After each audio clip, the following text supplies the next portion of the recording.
Hello everyone, welcome back to Lakshya Academy. आप सभी का स्वागत है हमारे इस प्लेटफॉर्म पे, जहाँ पे हम अपना असिस्टेंट अकाउंटेंट की प्रिपरेशन कर रहे हैं, है ना। जो कि आपकी जो उत्तराखंड एंड झारखंड के लिए जो असिस्टेंट अकाउंट की जो आपकी वैकेंसीज हैं, है ना, उसके लिए हम अपना अकाउंटिंग की पूरी प्रिपरेशन यहाँ पे कर रहे हैं। इसमें टोटल 11 यूनिट्स हैं।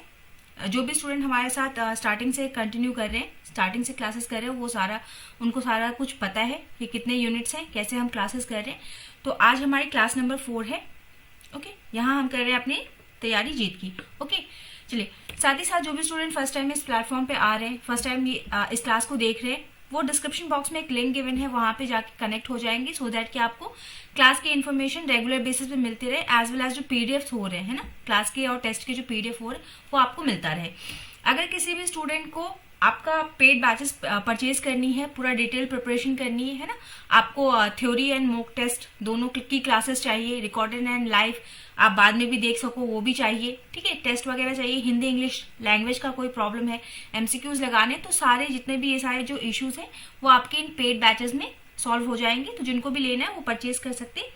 अगर अभी आप लेते हैं तो आपको डिस्काउंट मिलेगा 22% ऑफ, ठीक है, 22% का डिस्काउंट मिलेगा। कोड आपको इसके लिए लगाना है पीजेएम का, है ना। आप पीजेएम का कोड लगाएंगे तो आपको ये 22% का ऑफ मिलेगा, ठीक है। डिस्क्रिप्शन बॉक्स में लिंक दी गई है, वहां पे जाके इंक्वायरी कर सकते हैं, आप परचेज कर सकते हैं। Okay, anyone who need this batch. चलिए आते हैं हम अपनी क्लास पे। तो आज की जो क्लास है हमारी वो क्या है, आपकी हमने जितना भी बेसिक था अकाउंटिंग का वो सारी चीजें देख ली हैं। फॉर्मेट क्या होता है, फाइनेंशियल अकाउंट क्या होता है, बुक कीपिंग क्या होती है, कैसे करते हैं, ये सारी चीजें हमने बेसिक जो चीजें थी, गोल्डन रूल्स वगैरह, कॉन्सेप्ट्स एंड कन्वेंशंस जो भी था वो सारा हमने कंप्लीट कर लिया अपना। और आज से हम स्टार्ट कर रहे हैं पार्टनरशिप की अकाउंटिंग, है ना, यानी कि भागीदारी जो है, भागीदारी की आज से हम क्लास स्टार्ट कर रहे हैं। 1 मिनट दीजिएगा। देखिए, अभी तक हमने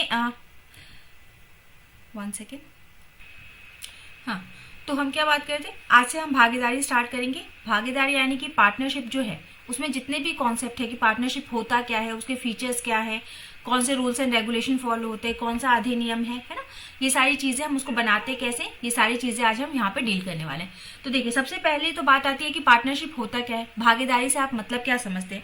तो भागीदारी को जो रेगुलेट करता है ना, पार्टनरशिप जो है आपका, पार्टनरशिप एक तरीके का क्या है, बिजनेस है आपका, है ना। बिजनेस का एक तरीका है, व्यवसाय को करने का एक तरीका है, जिसे 2 या 2 से अधिक लोग मिलके करते हैं, है ना। न्यूनतम आपके 2 लोग होने चाहिए और मैक्सिमम लिमिट है आपकी 50। तो कम से कम इतने और ज्यादा से ज्यादा इतने लोग मिलके जब एक साथ इकट्ठा होके जब कोई बिजनेस करते हैं, है ना, पार्टनरशिप में, साझेदारी में, भागीदारी करके, तो उसको क्या बोलते हैं, हम पार्टनरशिप बोलते हैं। इस पार्टनरशिप, इस तरह की कंपनियों को, इस तरह के व्यवसायों को नियंत्रित करने के लिए, रेगुलेट करने के लिए आपका क्या है, पार्टनरशिप एक्ट है, ठीक है। भागीदारी अधिनियम 1932, ठीक है, 1932 आपका क्या है, इसको नियंत्रित करने के लिए एक कानून है, एक अधिनियम है। तो इस कानून, इस अधिनियम के तहत इसके धारा 4 में, सेक्शन 4 में आपको डेफिनेशन दी गई है। इसके बारे में आपको बताया गया है कि किस चीज को आप भागीदारी बोलेंगे, कैसी व्यवसाय को, कैसी व्यवस्था को आप भागीदारी बोलेंगे, वो आपको धारा 4 में बताई गई है। एकदम से याद रखेंगे, 1 मार्क्स क्वेश्चन यहाँ से आप पॉइंट आउट कर सकते हैं ना। यहाँ से 1 नंबर का क्वेश्चन बन सकता है कि पार्टनरशिप को, पार्टनरशिप एक्ट के किस धारा में परिभाषित किया गया है, ठीक है, डिफाइन किया गया है। तो पार्टनरशिप क्या है, it is a relationship between persons who are agreed to share profit of a business carried on by all और एनी ऑफ देम।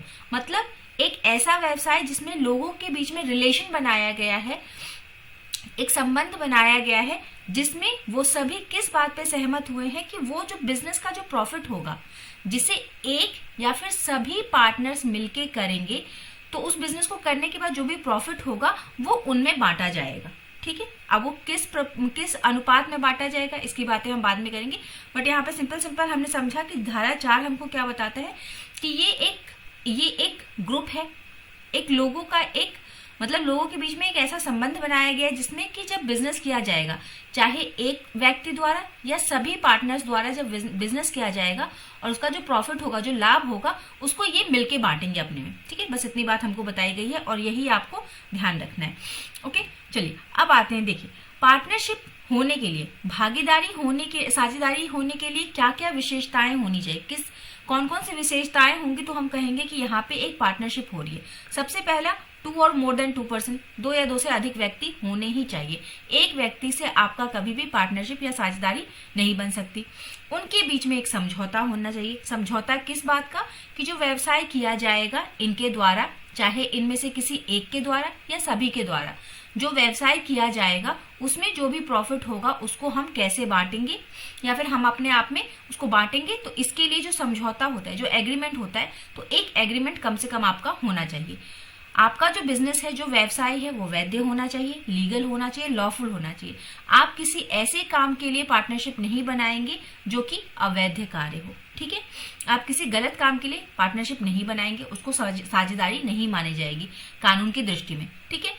चौथी बात, उसमें प्रॉफिट शेयरिंग होनी चाहिए। जो लाभ होगा व्यवसाय का उसकी साझेदारी होनी चाहिए। अगर लाभ की साझेदारी नहीं हो रही है तो वो आपका पार्टनरशिप नहीं है, साझेदारी नहीं है। एंड लास्ट थिंग, पांचवी विशेष बात क्या होनी चाहिए कि जो बिजनेस है वो या तो कि अगर मान लीजिए 5 लोगों ने मिलकर पार्टनरशिप कंपनी खोली, ठीक है, तो अब इस 5 में से या तो कोई एक भी बिजनेस कर सकता है, ठीक है, बाकी 4 ना करे, कुछ और काम करे, और एक ही सिर्फ आदमी क्या है उस कंपनी को चलाए, बाकी चारों लोग कुछ और काम करे तो करे, या फिर चारों लोग करे, ठीक है। मतलब इसमें से कोई भी कम से कम एक आदमी या फिर सभी आदमी मिलके काम करनी चाहिए आपके, ठीक है। Business can be carried out on by all और any of the partners acting for all, या फिर बाकी चारों के नाम पे सिर्फ एक व्यक्ति काम कर रहा होगा बिजनेस में, ठीक है, तो भी चलेगा। इसको भी हम साझेदारी बोल देंगे। तो ये 5 आपके विशेषताएं होती हैं पार्टनरशिप की, ठीक है। आज की इंट्रो क्लास है तो सभी को समझ में आएगा। जो कल इसका प्रैक्टिकल वाला पार्ट है ना, वो कल की क्लास में करेंगे। आज हम सिर्फ थ्योरी देखेंगे और थ्योरी पे बेस्ड ही हम इवनिंग वाली क्लास में एमसीक्यूज कर लेंगे, ठीक है। तो ये जो हमने 5 बातें बताई ना आपको कि ये 5 विशेषताएं होनी चाहिए, उन्हीं का क्या है एक्सपेंडेड फॉर्म यहाँ पे आपको दिया हुआ है, ठीक है। कि कम से कम 2 और 2 से ज्यादा होने चाहिए। तो जो आपका कंपनीज रूल, कंपनीज एक्ट नहीं लिखा है तो ये नहीं बोलेंगे कि 2013 है। कंपनीज रूल लिखा हुआ है। कंपनीज रूल 2014 के तहत कंपनीज के जो रूल्स हैं, है ना, जो नियम है 2014, उसका जो रूल नंबर 10 है वो आपको बताता है कि मैक्सिमम नंबर कितना हो सकता है, 50 से ज्यादा लोग नहीं हो सकते और 2 से कम नहीं हो सकते, ठीक है। फिर एग्रीमेंट होना चाहिए, हमने बात कर ली है।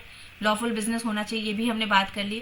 अब देखिए, कहता है कि जितने भी इसमें जो पार्टनर्स हैं आपके, जितने भी साझेदार हैं, इन सभी साझेदारों के पास क्या है, कुछ अधिकार हैं, कुछ राइट है। कैसे अधिकार है, एक बार इसको पढ़ लेंगे, बट हम सरसरी नजर से एक बार आपको बताए थे। पहला कि ये पार्टिसिपेट कर सकते हैं मैनेजमेंट के कामों में, ठीक है। जो भी बिजनेस हो रहा है उसके मैनेजमेंट में जितने भी पार्टनर्स हैं वो पार्टिसिपेट कर सकते हैं, हिस्सा हो सकते हैं उसका। फिर अगर उनको बिजनेस के बारे में कुछ भी समझना है, किसी से कोई परामर्श करना है तो कर सकते हैं।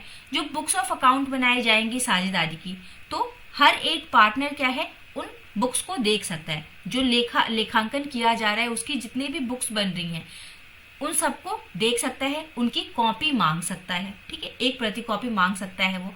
फिर प्रॉफिट शेयर कर सकता है, प्रॉफिट और लॉस जो भी होगा वो साझा कर सकता है, ये उसका अधिकार है, ठीक। देन क्या है कि अगर मान लीजिए कि आपका, अगर उसने कोई लोन लिया है तो उस पे उसको क्या है अगर उसने लोन दिया है ना, उसने कंपनी को अगर कोई लोन दिया है, लोन एडवांस बाय हिम, तो उस पे उसको 6% का इंटरेस्ट मिलेगा, ये भी उसका एक अधिकार है, ओके। तो इस तरीके से वो किसी नए पार्टनर्स का एडमिशन अलाउ नहीं कर सकता है। मतलब अगर वो चाहे तो किसी नए व्यक्ति को पार्टनर के रूप में आने से वो मना कर सकता है, ये भी उसका अधिकार है। कभी भी रिटायरमेंट ले सकता है, नोटिस देके वो रिटायरमेंट ले सकता है पार्टनरशिप से। तो ये सारे कुछ उसके अधिकार है। एक बार आप रीड कर लीजिएगा, रीड करने की चीज है ना, तो इसको एक बार रीड कर लेंगे आप। अब देखिए, इसके बाद एक चीज आती है पार्टनरशिप डीड, ठीक है। जो हमने अभी समझौते की बात की ना, कि इस पार्टनरशिप में एक समझौता होगा, है ना, एक समझौता होना चाहिए सारे पार्टनर्स के बीच में।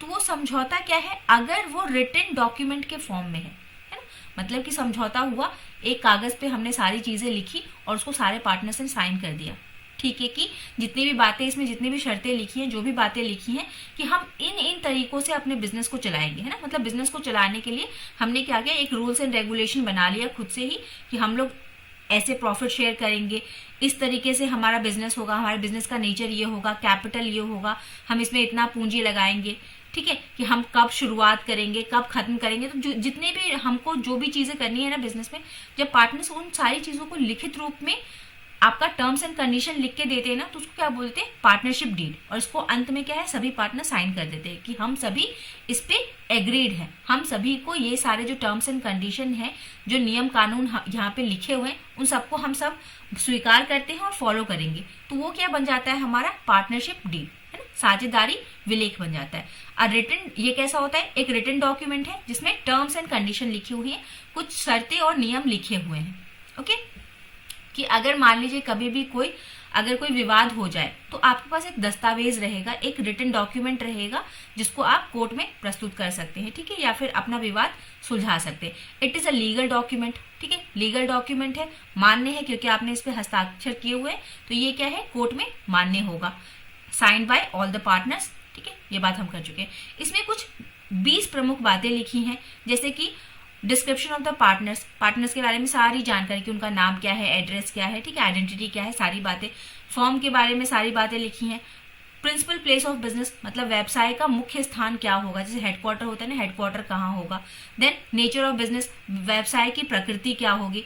कमेंसमेंट ऑफ पार्टनरशिप की शुरुआत कैसे होगी, ये सारी बातें। कैपिटल कितना कितना, हर पार्टनर कितना कितना पूंजी लेके आएगा, पूंजी में योगदान कितना होगा। इंटरेस्ट ऑन कैपिटल कितना देगी, है ना, जैसे कि हमने कैपिटल लगाया तो उस पर हमको इंटरेस्ट कितना मिलेगा। देन इंटरेस्ट ऑन ड्रॉइंग, अगर हमने बिजनेस से कोई पैसा निकाल लिया तो उस पर हमको कितना इंटरेस्ट देना पड़ेगा। प्रॉफिट शेयरिंग रेशियो क्या होगा, किस अनुपात में हम बिजनेस में प्रॉफिट को शेयर करेंगे। मान लीजिए कि 2 पार्टनर्स हैं, ए एंड बी, एक लेके आया 1 लाख रुपए और दूसरा लेके आया 5 लाख रुपए, ठीक है, तो दोनों तो अलग अलग पूंजी लगा रहे ना, ये बेचारा ज्यादा पैसे दे रहा है तो उसको प्रॉफिट भी तो ज्यादा मिलेगा, तो किस अनुपात में ये प्रॉफिट को शेयर करेंगे। ओके, तो ये भी बात यहाँ पे लिखी होती है कि लाभ और हानि किस अनुपात में शेयर करेंगे। इंटरेस्ट ऑन लोन, अगर लोन लिया है या दिया है तो उस पर कितना इंटरेस्ट मिलेगा, ठीक। फिर आपका जो पार्टनर्स है उनको कितना रेम्यूनरेशन मिलेगा, जो वो परिश्रम करेंगे, जो वो मेहनत करेंगे बिजनेस पे, उस पर उनको कितना पैसा मिलेगा। वैल्यूएशन ऑफ गुडविल कैसे होगी, शाख, अगर पार्टनरशिप की कोई शाख बनी हुई है तो उसका हम कैसे मूल्यांकन करेंगे। Okay, then valuation of assets, asset का कैसे मूल्यांकन होगा। सेटलमेंट ऑफ अकाउंट, अकाउंट को हम कैसे सेटल करेंगे। अगर कोई मान लीजिए कि कोई पार्टनर जो है रिटायर हो गया या फिर उसकी डेथ हो गई, तो उसको हम कैसे सेटल करेंगे उसके अकाउंट को। अकाउंटिंग पीरियड क्या होगा, हमारे लेखांकन की अवधि क्या होगी। जैसे हमने इससे पहले वाली क्लासेस में किया ना कि अकाउंटिंग का हमेशा एक पीरियड होता है, इतने से इतने तारीख के बीच में अकाउंटिंग करती है, हर कंपनी का अपना अलग अलग हो सकता है। Then rights and duties of partner, अभी हमने राइट्स देखे कि पार्टनर की राइट क्या क्या होंगे, है ना, हमारे क्या क्या अधिकार होंगे। फिर ड्यूटीज क्या है, हमारा क्या कर्तव्य बनता है, क्या हमारा कर्तव्य है पार्टनर्स का, ठीक है। ड्यूरेशन ऑफ पार्टनरशिप हमने कितने दिन के लिए की है ना। हो सकता है कि वो बहुत लंबा चलता रहे, या फिर ये भी हो सकता है कि हमने क्या किया है, किसी एक निश्चित अवधि के लिए हमने पार्टनरशिप की है और उसके बाद ये पार्टनरशिप हम तोड़ देंगे, तो उसका भी जिक्र आप करेंगे डीड में।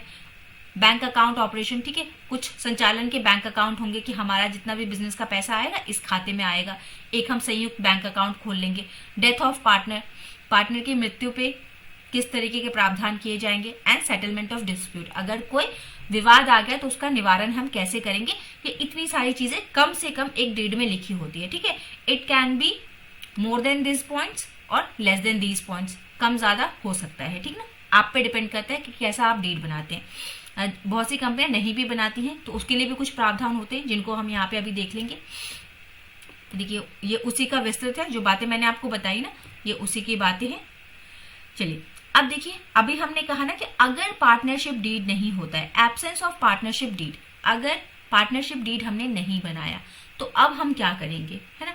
तो अभी भी तो कुछ चीजें हैं जो होनी ही है बिजनेस में, तो उनको हम क्या कैसे करेंगे वो आपका लिखा है कि इतनी बातें अगर नहीं भी है तो भी आपको इतनी बातों को फॉलो करना है, और कैसे करना है वो हम देखेंगे यहाँ पे, ठीक है। तो अगर नहीं बना हुआ है आपका डीड तो आप इतनी बातों को कम से कम फॉलो करेंगे, है ना। जैसे कि देखिए पहला कह रहा है sharing of profit and loss. Sharing of profit loss कि अगर हमने डीड नहीं बनाया है तो हम किस तरीके से लाभ और हानि का बंटवारा करेंगे।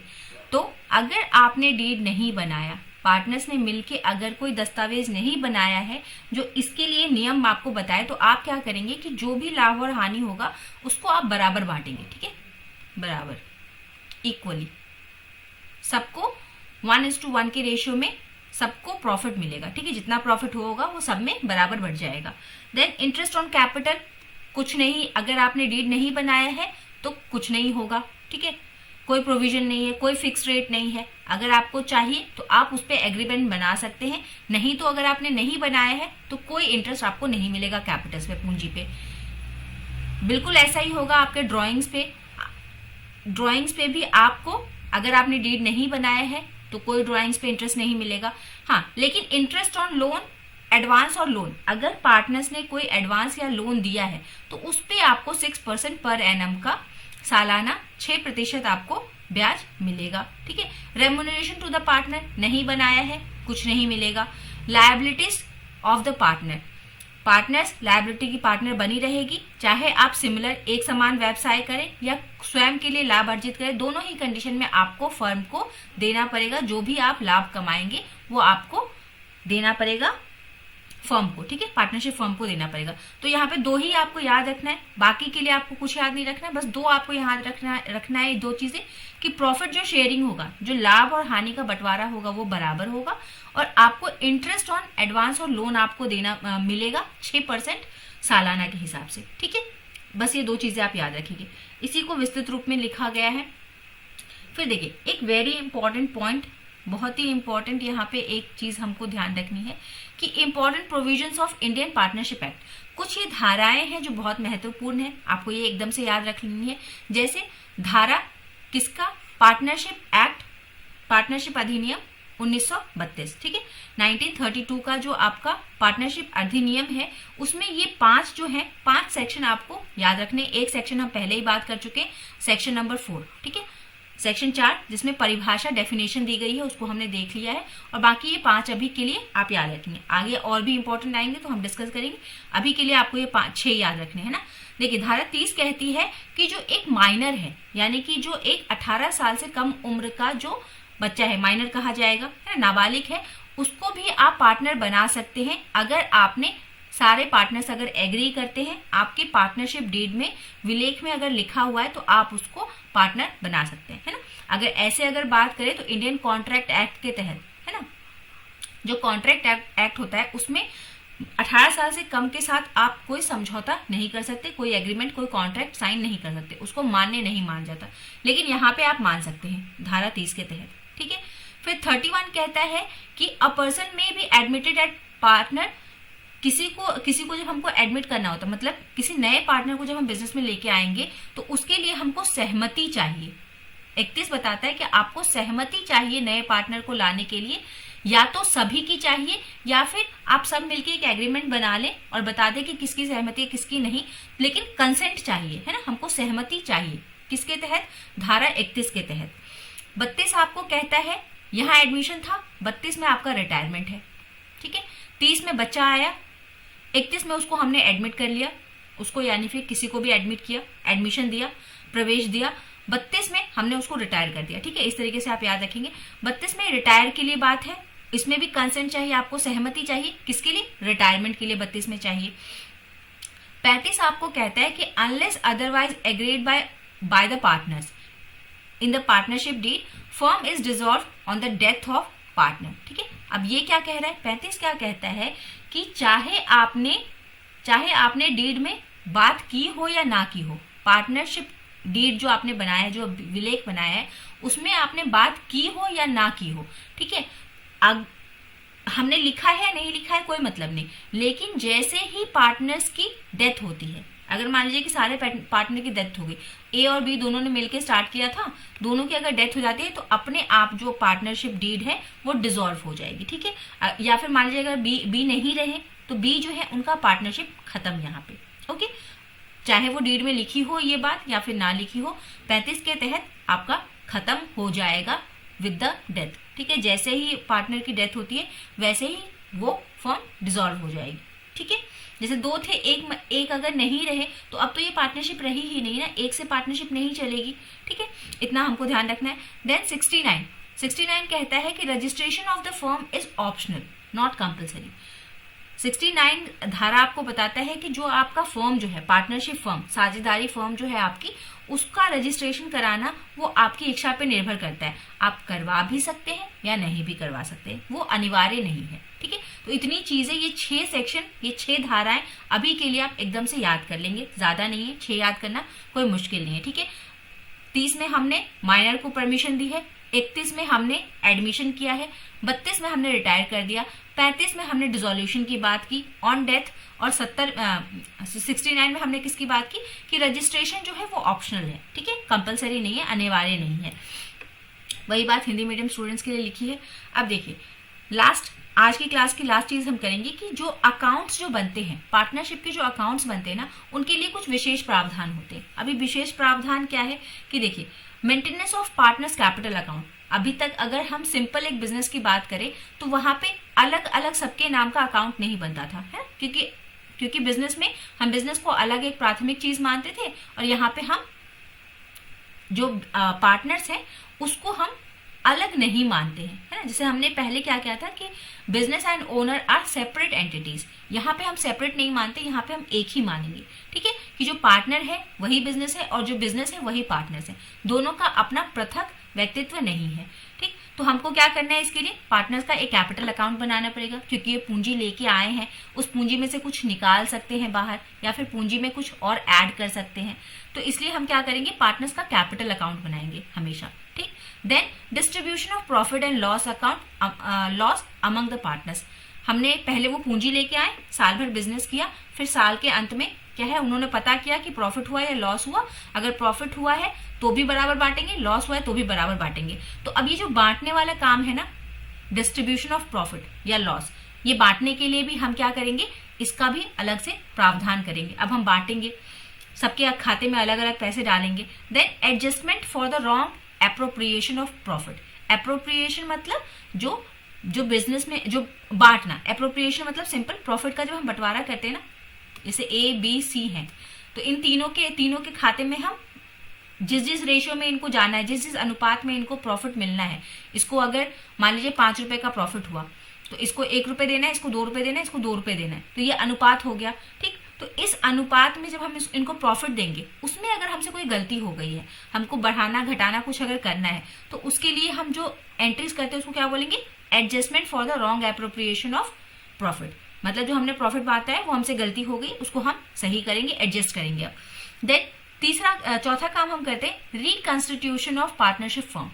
ठीक, अब ये कब होता है रिकंस्टिट्यूशन, साझेदारी फर्म का पुनर्गठन कब होगा, या तो कोई इसमें नया आ जाए, जैसे ए बी सी हमारे पास थे 3 पार्टनर्स, एक नया पार्टनर आया डी, तो अब हमको क्या करना है, अब सारी चीजें बदल जाएंगी, है ना। प्रॉफिट लॉस जो हमको बांटना है उसका तरीका बदल जाएगा, बिजनेस में नया कैपिटल आया होगा, या कोई मशीन आई होगी, कुछ भी नया आया होगा, तो मतलब क्या है, हमको दोबारा से अब क्या है, पुनर्गठन करना पड़ेगा। या तो कोई नया आ जाए या तो कोई यहाँ से चला जाए। ठीक है, मान लीजिए ए बी सी थे, ए बी सी में से कोई एक चला गया, तो फिर क्या है, फिर से हमको बदलना पड़ेगा सब कुछ। तो 2 केस में आपका रिकंस्टिट्यूशन होता है, पुनर्गठन होता है, या तो कोई आया है या तो कोई गया है। ठीक, देन लास्ट चीज आप ध्यान रखेंगे, dissolution of the partnership firm.